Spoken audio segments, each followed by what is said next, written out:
Now, with the tyrant Khamenei taken out in a decisive strike, a window of hope opens. Many people don't know, where do we put this man, right? Where does he sit? What category does he fit in? He doesn't fit in any category. There is no such thing as supreme Islamic leader appointed by God. You're either the president or the prime minister or a chancellor or a chairman of a party. That's what we have in the United Nations. There is no such thing as elections that elect a president and then he goes and kisses the hand of another individual and says, whatever you say, I follow. That is the scam of scams. And what we need to understand in the West is the same way we had the bin Laden, Osama bin Laden, who claimed to be Sunni. We have the Shi'i version, that is Khamenei, on the same level of threat, the same damage that we have seen. So a window of hope opens. Why?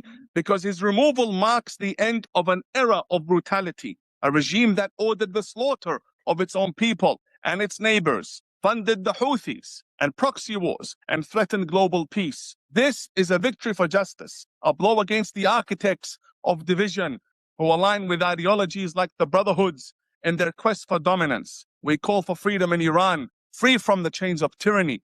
We call for freedom where voices can rise without fear.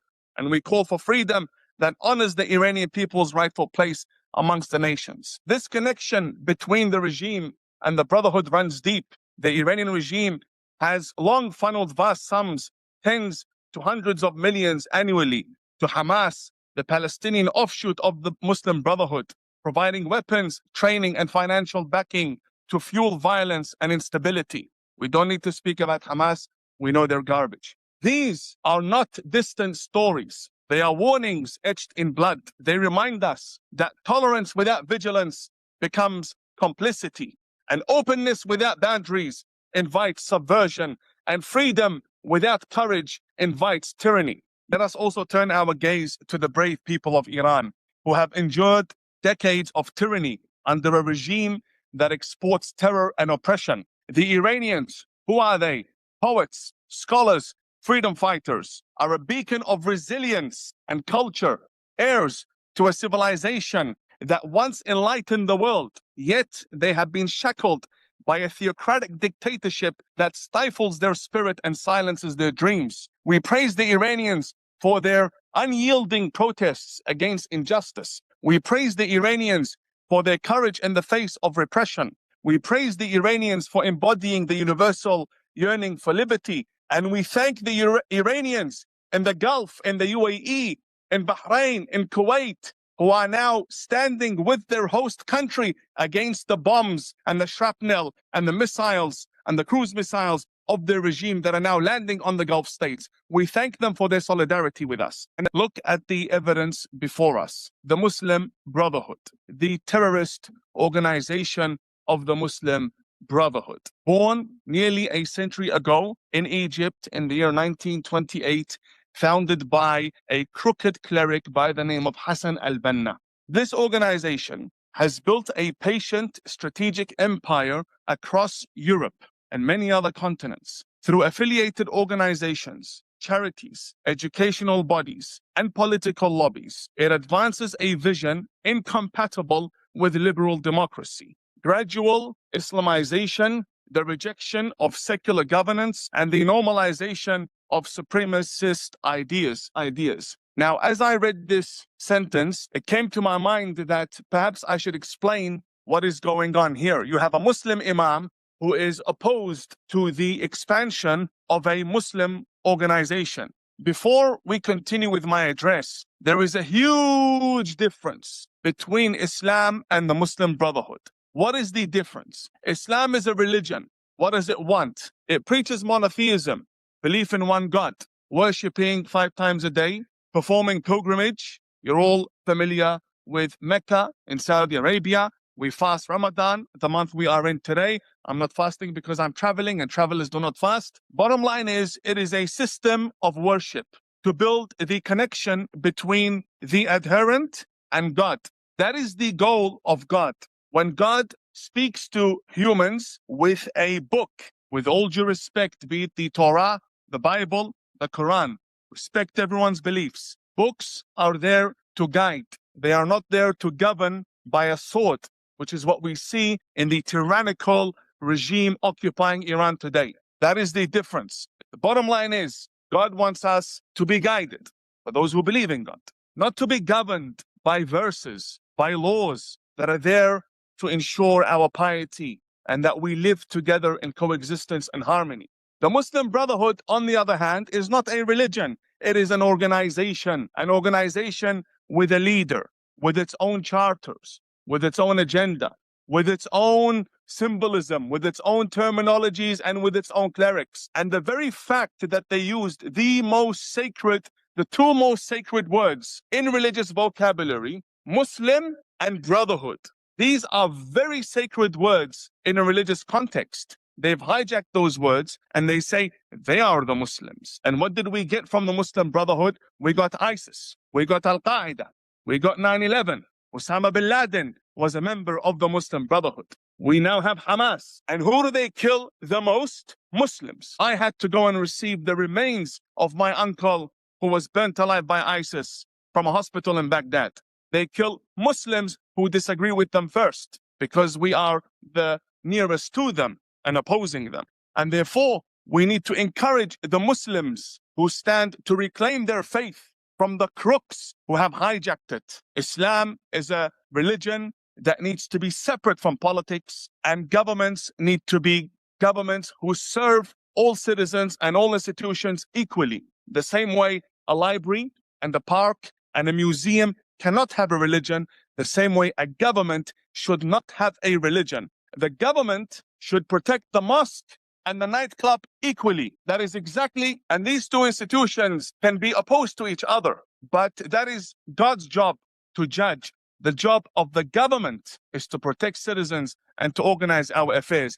That is what Khamenei did not understood, and that is why he has 72 virgins in hell. The Muslim Brotherhood, shall we, funds mosques that become centers of radicalization and terrorism. It influences youth through front groups that weaponize grievances. What do I mean?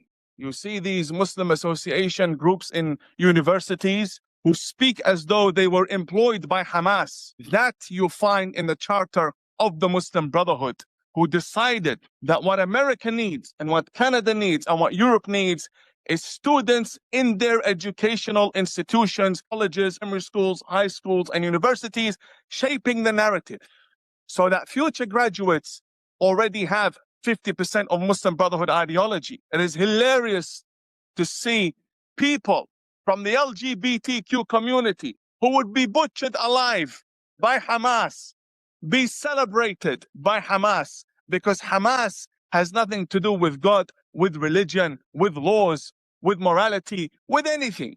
Hamas will use whoever stands to support it. And therefore, if you see such groups, they need to be educated that you are not standing for human rights when supporting Hamas.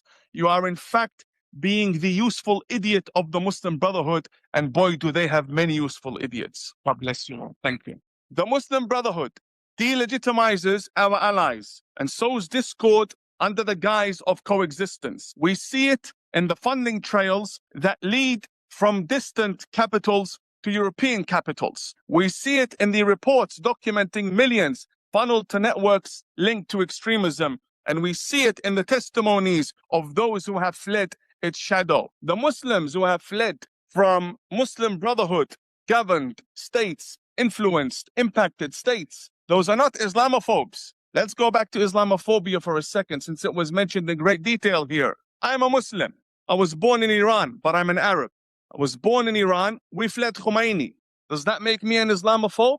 What does phobia mean? Europe? What does it mean? A phobia is an irrational fear. You know what's irrational? To me, if someone came and said, I'm scared of strawberries, I'm scared of bananas, that to me sounds like a phobia. But if someone is afraid of ISIS, of Hamas, of the IRGC, they are very rational and they are very logical. And I respect that fear, because there are only two sides when it comes to terrorism. You are either for or you're against. And you're against because you fear the danger of this terrorism. And therefore, it is a heavily politicized term. What is the right term to use? The right term, my dear friends, is anti-Muslim bigotry, because that is real.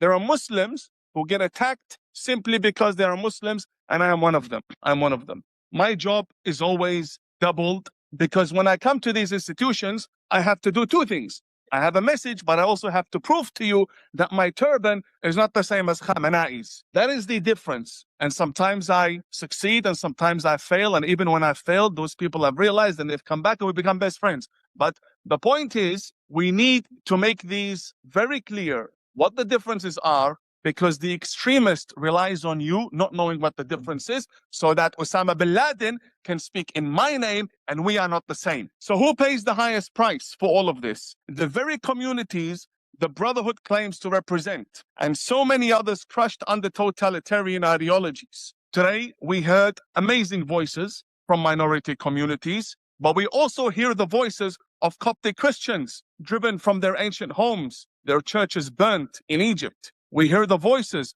of Yazidis and Druze, survivors of genocide, who now warn us of the same ideology's reach. And we hear the voices of Assyrian and Chaldean Christians and the Rohingya and the Baha'is and the Ahmadiyya Muslims and the Kashmiri Pandits and the Jews, our cousins, persecuted minorities who know the cost of unchecked Islamism. A very important term. Islamism is distinct from Islam. Islamism is what you use to describe the Muslim Brotherhood and the IRGC, political Islam, who uses any system, including religion, in order to control the masses. And while the infiltration of foreign agendas and the importation of divisive ideologies, who imports them? Hamas's friends and the Muslim Brotherhood already here in Europe import these ideologies on the streets, and you see the protests and the terrorist flags everywhere.